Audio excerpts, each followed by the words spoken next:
Hello everyone, welcome back to my channel. কেমন আছো সবাই? আশা করি সবাই খুব ভালো আছো, আমিও খুব ভালো আছি। আজকে আমার শ্যুট ছিল না, আবার শ্যুট ছিল বললেই চলে। আজকে সুনিতার সাথে একটা কোলাপে শ্যুট করতে গেছিলাম। আমি বাড়ি থেকে রেডি হয়ে বেরিয়েছিলাম, আর এখানে সুনিতাও চলে এসেছিলো।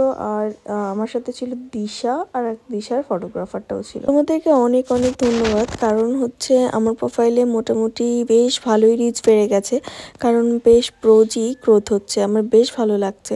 আর তোমাদের এই ভালোবাসাটা পেয়ে আমি সত্যি অনেক অনেক চেষ্টা করছি যে ইউটিউবের জন্য ভিডিও তৈরি করা। আমি জানি না ঠিক তোমরা কোন টাইপের ভিডিও পছন্দ করছো, কিন্তু আমি দেখবো যে মানে ভিডিওর উপরে বেশি লাইক কমেন্ট আসছে, সেই ভিডিওই আমি বেশিরভাগ করার চেষ্টা করব। আর আজকে আমি এই শ্যুটটা করলাম, এই শ্যুটের ফটো ভিডিও আমি সব আমার ইনস্টাগ্রাম, ফেসবুকে পোস্ট করব, ওখানে গিয়ে চেক করলে তোমরা পেয়ে যাবে। তো আজকের মতো এইটুকুই, দেখা হচ্ছে তোমাদের সাথে নতুন কোনো